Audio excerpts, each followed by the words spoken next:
বর্তমানে অনেকের দায়িত্ব হচ্ছে এ সম্পর্কে কিছু বলেন। দাঁত বা রিংওয়ার্ম, আরেকটা নাম হচ্ছে তিনিয়া ইনফেকশন। এগুলো হচ্ছে ফাঙ্গাল ইনফেকশন। এর জীবাণুর নাম হচ্ছে ডার্মাটোফাইটস।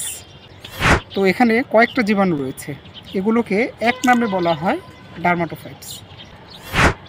তো তিনিয়া ইনফেকশন যখন হয় তখন শরীরে চাকতির মতো এক ধরনের লেশন দেখা যায়। এটা শরীরের বিভিন্ন জায়গাতেই হতে পারে এবং বিভিন্ন জায়গা অনুযায়ী নামটাও ভিন্ন।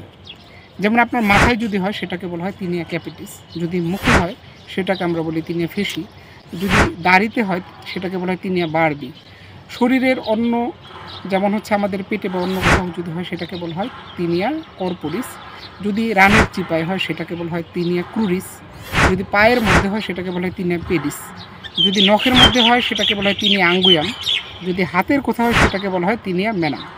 তো এইভাবে বিভিন্ন ধরনের নাম রয়েছে। তো এটা যখন হয় দেখবেন যে এখানে প্রচুর চুলকানি হয় এবং জিনিসটা আস্তে আস্তে বাড়তে থাকে। এটা ছোঁয়াচে রোগ। বাড়িতে একজনের যদি হয় তাহলে অন্যদেরও হওয়ার সম্ভাবনা থাকে, সুতরাং এই ক্ষেত্রে একটু সাবধানতা অবলম্বন করতে হয়। তো এটার জন্য সাধারণত পরীক্ষা নিরীক্ষা আমরা করি না, তবে কিছু কিছু ক্ষেত্রে পরীক্ষা করা লাগতে পারে।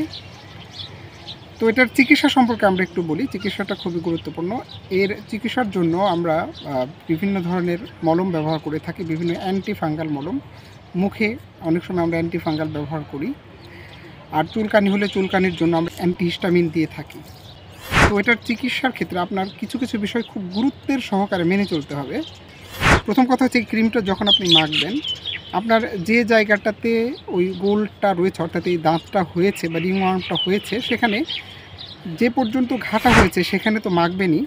এছাড়া আশেপাশের যে নর্মাল চামড়া রয়েছে সেখানে আপনি 2 সেন্টিমিটার পর্যন্ত মাখবেন। দিনে সাধারণত ক্রিমটা 2 বার করে মাখতে হয় এবং যেদিন থেকে আপনার এই ঘাটা সেরে যাবে সেদিন থেকে 2 সপ্তাহ পর্যন্ত আপনি ক্রিমটা মাখবেন। তো প্রিয় দর্শক, ধরুন বাড়িতে কারো এইরকম ফাঙ্গাল ইনফেকশন হয়েছে, রিংওয়ার্মটা হয়েছে, সেক্ষেত্রে আপনি কি কি বিষয় খেয়াল করবেন। প্রথম কথা হচ্ছে এখানে যে যে জায়গাটাতে আপনার দাঁতটা হয়েছে সেখানে সাবান মাখবেন না, আপনি শ্যাম্পু দিয়ে গোসল করতে পারেন। যদি মাথায় কারো হয় তাহলে বাড়ির অন্য অন্য লোকজন ওই আক্রান্ত ব্যক্তি যে চিরুনিটা ব্যবহার করে সে চিরুনিটা আপনি ব্যবহার করবেন না। অন্য অন্য জায়গায় যদি হয় সেক্ষেত্রে তোয়ালে ব্যবহার করবেন না, অর্থাৎ রুগী যে তোয়ালেটা ব্যবহার করেছে সেই তোয়ালেটা আপনারা ব্যবহার করবেন না, তার কাপড় চোপড় ব্যবহার করবেন না। আপনার পায়ে যেন এই ফাঙ্গাল ইনফেকশন না হয় সেজন্য স্যাঁতস্যাঁতে জায়গার মধ্যে হোক বা বাইরে যখন যাবেন অবশ্যই পায়ে স্লিপার্স পরবেন।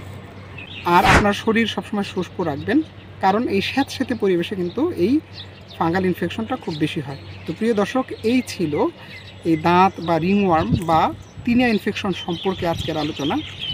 সবার যদি ভালো লেগে থাকে অবশ্যই লাইক করবেন, কমেন্ট করবেন, ভিডিওটি শেয়ার করবেন এবং আমাদের পেজটি ফলো করবেন এবং আমাদের ইউটিউব যে চ্যানেলটি রয়েছে সেটা সাবস্ক্রাইব করবেন। এতক্ষণ আপনাদের সাথে ছিলাম আমি ডাক্তার মোহাম্মদ রফিকুল ইসলাম। আমি একজন মেডিসিন বিশেষজ্ঞ। সবাই ভালো থাকবেন, সুস্থ থাকবেন। আল্লাহ হাফেজ।